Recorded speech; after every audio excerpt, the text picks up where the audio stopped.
Hello and welcome to Lost Love Chronicles. Dear listeners, today we're thrilled to give a special shout out to the incredibly talented Ronald Burns. This is the third one that he has shared and we love him for that. And we can't wait for you to experience the magic of his words. If you enjoyed Ronald's story, be sure to explore more of his literature on Amazon. We've added links to his work in the description box below, so you can easily dive into his captivating storytelling.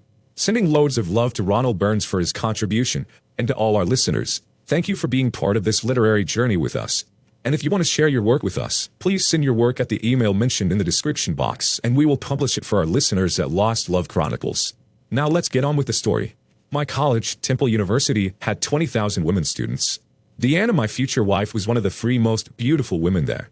One afternoon, the three goddesses were seated together in the cafeteria with every guy in the cafeteria lusting after them. When I came over and asked permission to sketch the three of them, one of the girls, Sally, and I were study buddies, but I didn't know the other two. Don't you have anything better to do? Deanna, a tall brunette, asked. I took her hand and said no. Well then, she added, your sketch better be good. Of course, it will be good. You three ladies inspire me, I said. She was a 10, and the best-looking girl I'd ever dated was a 6+. Deanna clearly wasn't interested in me until Sally, one of the other three gorgeous women, looked at the sketch and gave me an incredibly passionate kiss. Then she winked at me and I understood what she was doing. Deanna looked at the sketch and gave me an equally passionate kiss as she glared at Sally in triumph for having stolen me away. You're really talented, she said. Sally winked at me again and pointed to Deanna behind her back. Sally knew I was interested in Deanna and Sally knew how to make Deanna interested in me. She wanted to make her jealous. Sally blew me a kiss as she walked off. Deanna grabbed my hand. If Sally is into you, you must be someone special. I don't have a boyfriend. Do you have a girlfriend? I shook my head. Well, you do now, and we've been together ever since. She was a little bit off, a little bit peculiar and impetuous and possibly even weird, but I guess otherwise she wouldn't have been interested in me. That sketch is now on the wall of our living room along with many other sketches of my wife and children. I don't do freehand sketching any longer. I use a computer and I'm quite conversant with computers. I wondered what she saw in me, but soon I understood. She was very nasty to everyone who tried to speak with her. Many years later I learned that she was on the autistic spectrum. She had Asperger's syndrome. I was the only guy who could put up with her occasional insults by making jokes out of them. I knew I wasn't her first choice, but she insulted all the other guys who liked her and never understood why they dumped her. We started dating at 18, we married at 21, and had our first child at 24 and moved to Los Angeles by 26. My wife could go days without saying more than pass the salt. She learned that most of what she said to people were insults that she couldn't control, and so she limited how much she spoke.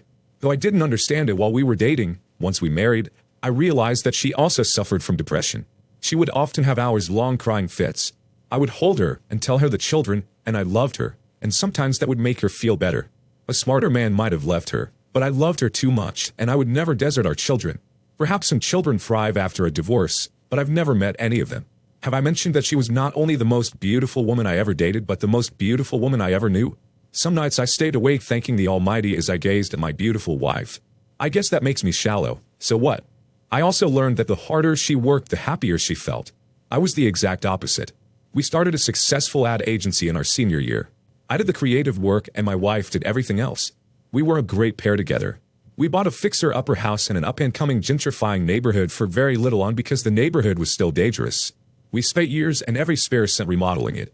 We built a media room and a weightlifting room where I worked out almost daily. I was in pretty good shape. I had to be if I wanted to keep my wife because men were always hitting on her. We worked together and lived together 24 hours a day in good times and bad, and I loved every minute of it. Deanna had a difficult time making and keeping friends, so I tried to fill in the gap in her life. 25 years went by in an instant, and our third child was born. Then it all went south, and I never saw it coming. My wife was changing life. One day she cried in my arms that men no longer stared at her or flirted when she walked into a room, and she missed and needed that terribly. Every day as she gazed at the mirror and the lines on her face, she cried even though I told her how beautiful she still was to me. She cried that she had missed out on all the fun in life because we married so young. I added that she also missed repeatedly having her heart broken and getting herpes or worse. My wife had never even looked at another man, and many had made passes at her. Her faithfulness was the bedrock on which my mental health rested. All that changed when my wife made friends with a woman named Carol with whom we carpooled to our youngest son's elementary school. At first, I was so happy that my wife finally had a friend. She was a real estate agent. I knew her husband, Barry, was a lawyer, but I didn't know he was a divorce lawyer. who used his wife to troll for business by breaking up the marriages of women she befriended. As a bonus, Carol would get the listing and commission on the divorcee's house. My wife kept repeating Carol's complaints, comparing me to rich, successful Barry, and began criticizing me for working too many hours and earning too little. I was working extra hours to put our two older children through Ivy League colleges. After paying their tuition, there was precious little money left over. But our house had appreciated enormously in value and was now worth almost $2 million. Deanna constantly complained how Carol's husband could buy her Mercedes, and they had a vacation home in Carmel and took frequent trips. It broke my heart to be such a disappointment to my wife. I had devoted the last quarter of a century devoted to her and trying to make her happy, but clearly she didn't give a damn. Then she and Carol started leaving for a girls' night out every Saturday night. After the first night, Deanna, my Asperger's wife who never knows when to keep her mouth shut, confessed that Carol didn't understand why Deanna settled for me when she could have done so much better and still could. I'm not a fool. I didn't complain or voice my distrust. I borrowed a friend's car and tailed them on their next excursion.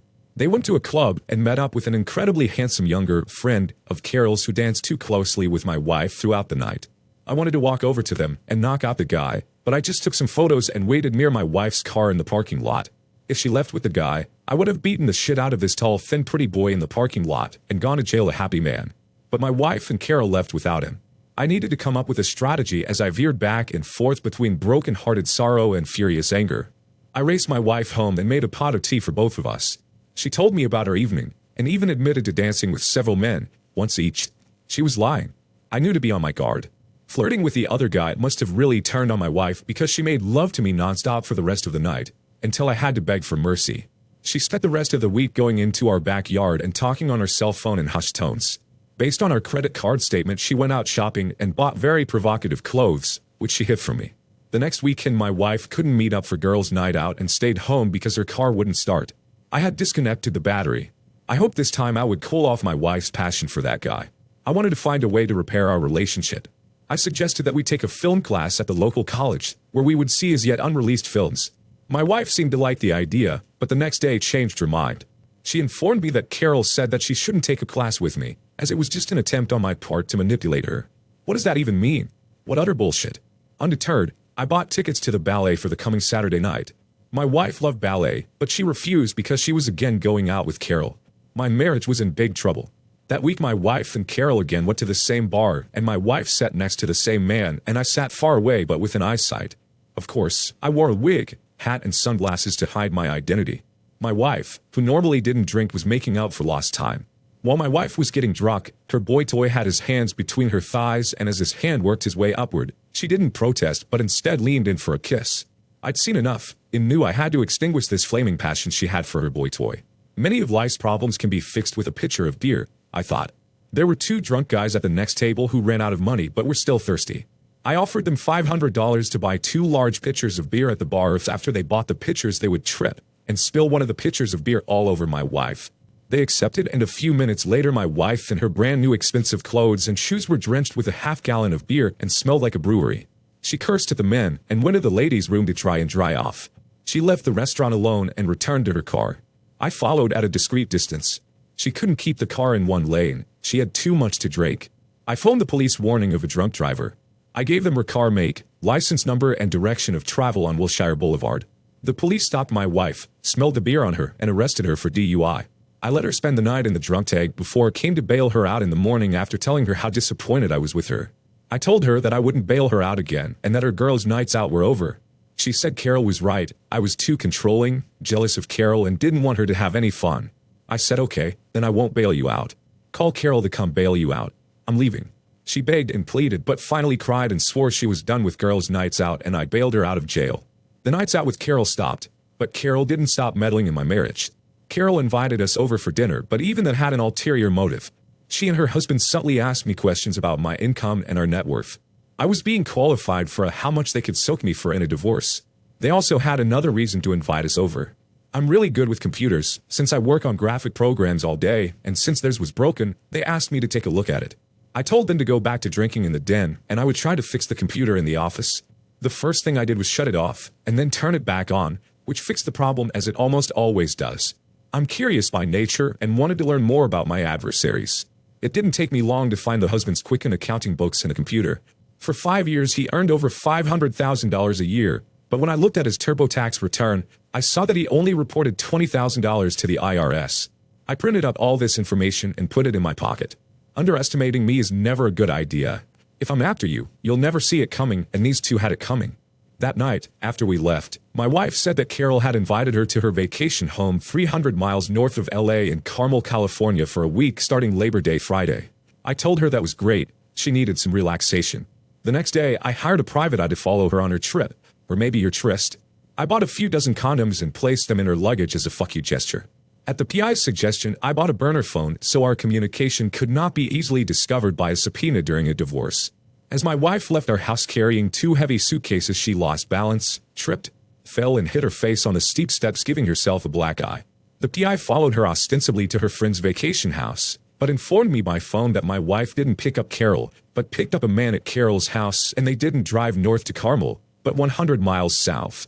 I had sent the PI the photo of the man my wife had danced with, and this was the same man.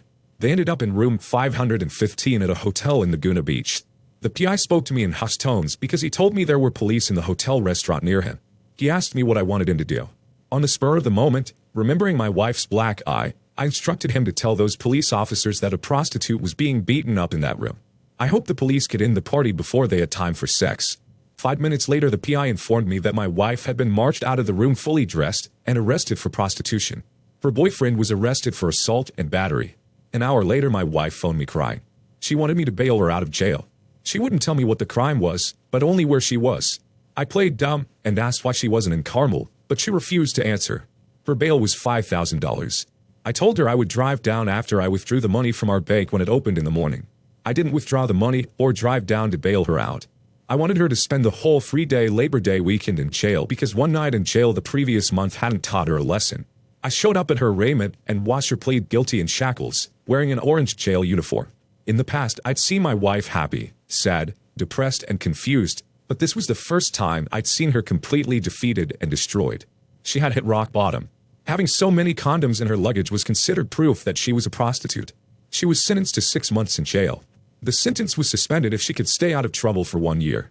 She had a lawyer, big surprise, Carol's husband. He also represented my wife's John, who seemed to be very friendly with Carol's husband. My PI did some research for me and found that the boyfriend had been named in 3 other divorce suits, and that Carol's husband represented all 3 wives. I realized that Carol set up my naive wife with a gigolo so she could get a 6% commission on our $2 million house, and her husband could make a few $100,000 representing my wife if I filed for divorce, which my wife begged me not to do. Half of the reason I didn't file was because I loved my children, my beautiful, depressed, neurotic crazy wife, and the other reason was I wouldn't allow that bastard lawyer and his blood-sucking real estate agent wife to make a dime from us. The fact that I would lose my house, younger child, and pay my ex-wife alimony until Judgment Day also motivated me to remain married. Neither did I have any desire to trade my beautiful house for a 1-bedroom walkout in a crappy neighborhood. My wife finally understood that Carol's friendship with her was an act and that Carol viewed my wife as just a weak-willed stupid patsy to be fleeced. I explained to my wife that some people can get away with cheating, but karma kept catching up with her, and the next time I would let her rot in jail for 6 months. I also explained that if I ever even thought she looked at another man, I would email her mug shots and conviction papers to everyone she had ever known. Divorce her, and because of her drunk driving and prostitution convictions, she would lose custody of our children. I also explained that I would on occasion secretly track her whereabouts by myself and sometimes with a private eye.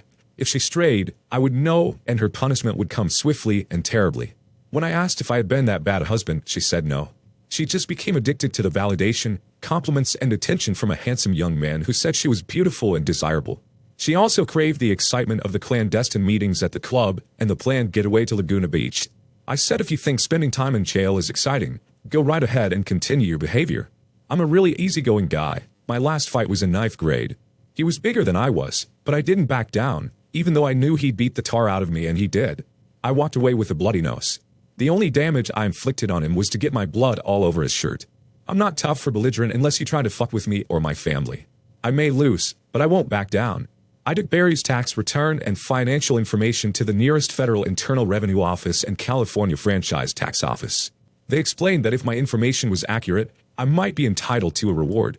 I wasn't done fucking with him. Tax evasion is a crime of moral turpitude and grounds for a lawyer or real estate agent to lose their licenses to practice. My final two stops of the day were the Real Estate Commission and State of California Bar Association office, with Barry and Carol's financials and tax returns. The forensic accountants of the IRS found that Barry also embezzled money from his clients. The state bar didn't care that he paid a gigolo to break up marriages. I explained that he was a low-life scum who destroyed families. They looked at me as if I was a dull-witted child to think they'd care. Then, I said, low-life piece of shit scum lawyer. I guess that's redundant. What else would you expect of a lawyer? As I stormed out. A few months later, I reveled in the newspaper story about Barry, a prominent local divorce attorney disbarred and indicted for tax evasion. Barry and Carol owed the IRS and Franchise Tax Board over $1 million. The IRS confiscated over $400,000 in unreported cash in his home safe. Barry went to prison for 2 years. His house and cars were confiscated to pay his back taxes. I bought his wife's Mercedes-Benz for a song and an IRS auction. I explained to my wife that living the high life like Barry and Carol is easy if you don't pay your taxes. Next to them, I knew I looked like a failure, with a lot less money than they, because I did pay my taxes.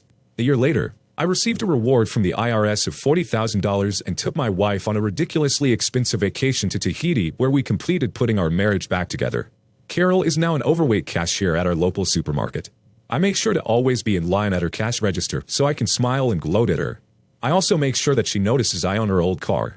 She and her husband never figured out how the IRS got onto them. Perma is certainly a bitch, but sometimes it needs to be helped along by a screwed-over husband. That was 10 years ago. It took a year, and that trip to Tahiti for our marriage to return to normal, but my wife learned her lesson, and like Johnny Cash, my wife walks the line. Dear listeners, please share your thoughts in the comments section below, and don't forget to like, share, and subscribe.